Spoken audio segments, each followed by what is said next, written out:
তো এতিয়া অসম চুক্তিৰ যিটো 1971 কাট অফ ডেট আছিল যে 71-ৰ পিছত কোনো বিদেশীৰ বোজা অসমে নলয়, সেই আত্মাটোক বিজেপি আৰু এজিপি মিলি হত্যা কৰিছে।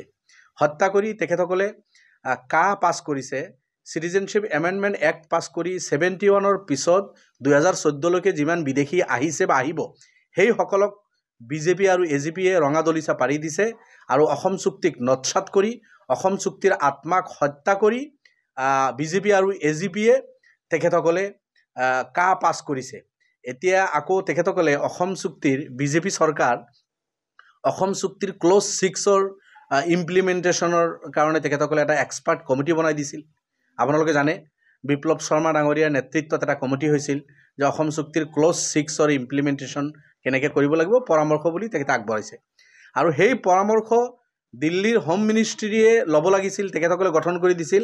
কিন্তু আপোনালোকে জানে বিপ্লৱ শৰ্মা ডাঙৰীয়াৰ প্ৰতিবেদন দিল্লীৰ হোম মিনিষ্ট্ৰীয়ে সেইটো নল'লে, গ্ৰহণ নকৰিলে। অমিত শ্বাহ ডাঙৰীয়া সেইটো গ্ৰহণ নকৰি এইটো সোণোৱাল ডাঙৰীয়া অসমত তেখেতে দিছপুৰত বহি সেই প্ৰতিবেদনটো তেখেতে লৈ ল'লে। তো যি প্ৰতিবেদন হোম মিনিষ্ট্ৰী দাখিল কৰিব লাগিছিল হোম মিনিষ্ট্ৰী নল'লে, তাৰ কাৰণে আছুৱে আক্ষেপ কৰিছে, অন্যান্য দল সংগঠনে আক্ষেপ কৰিছে যে আমাক কমিটি বনাই দিলে, প্ৰতিবেদন দাখিল কৰিলোঁ আৰু প্ৰতিবেদন হোম মিনিষ্ট্ৰীয়ে সেইটো গ্ৰহণ নকৰিলে, তাৰ কাৰণে বহুত বিষদগাৰ প্ৰকাশ কৰিছে তেখেতসকলে, আপোনালোকে জানে। ইয়াৰ পিছত এতিয়া হেমন্ত বিশ্ব ডাঙৰীয়া সেই ক্ল'জ 6-ৰ ইমপ্লিমেণ্টেশ্যনৰ কাৰণে যিটো কমিটি কৰি দিছিল বিপ্লৱ শৰ্মা কমিটি, তেখেতসকলৰ যিটো প্ৰতিবেদন, সেই প্ৰতিবেদন তেখেতে কেবিনেটত পাছ কৰিছে যে ইয়াত 40টা মূল যিটো ষ্টেটৰ সেইখিনি তেখেতে এক্সিকিউট কৰিব। 12টা না কিমানটা আছে চেণ্ট্ৰেল আৰু ষ্টেট, আৰু কিছু আছে চেণ্ট্ৰেলৰ তেখেতসকলে কৰিব। এনেকুৱা ধৰণৰ কিছুমান কেবিনেটৰ সিদ্ধান্ত তেখেতসকলে লৈছে। তাত মোৰ ক'ব লগা নাই, মূল কথা 3টা যিটো মই আপোনালোকক ক'ব বিচাৰিছোঁ। অসম চুক্তিত বা সেই চুক্তিত বহুত কথা আছে, তাতে অসমৰ সামগ্ৰিক ডেভেলপমেণ্টৰ কথা আছে, অসমীয়া ভাষাৰ সুৰক্ষাৰ কথা আছে, অসমীয়া কৃষ্টি কালচাৰ সুৰক্ষাৰ কথা আছে, অসমত IIT IIMৰ কথা আছে, আপোনাৰ ৰিফাইনাৰীৰ পৰা আৰম্ভ কৰি বিভিন্ন চেণ্ট্ৰেল ইউনিভাৰ্চিটিৰ পৰা আৰম্ভ কৰি বিভিন্ন ডেভেলপমেণ্ট, এডুকেশ্যন, হেল্থ বা বিভিন্ন ছেক্টৰত কিছুমান দাবী বা ডিমাণ্ড সেই কথাবোৰ আছিল।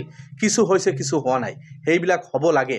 আমিও কওঁ অসম চুক্তিত যে সেই প্ৰতিশ্ৰুতিবিলাক আছিল সেই প্ৰতিশ্ৰুতিখিনি চৰকাৰে ৰক্ষা কৰক, অসমীয়া ভাষা ৰক্ষা কৰক, অসমীয়া কৃষ্টি কালচাৰ সংস্কৃতি আমাৰ আৰু ৰিচ কৰক, আৰু ইয়াৰ মানে প্ৰটেকশ্যনৰ কাৰণে যি ব্যৱস্থা ল'ব লগা আছে সেইখিনি কথা নাই, এইখিনি লগত আমি একমত, গোটেইখিনি ঠিক আছে।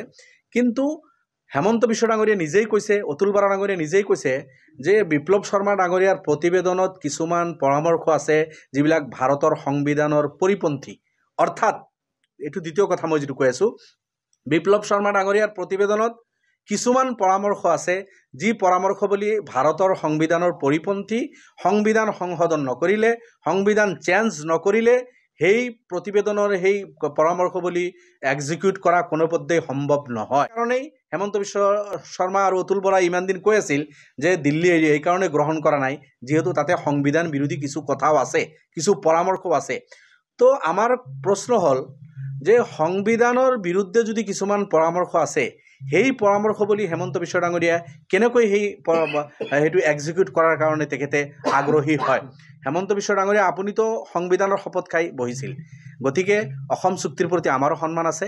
অসম চুক্তিক যদি সঁচা অৰ্থত আপুনি সন্মান কৰিব বিচাৰিছে তেতিয়াহ'লে কা বাতিল কৰক।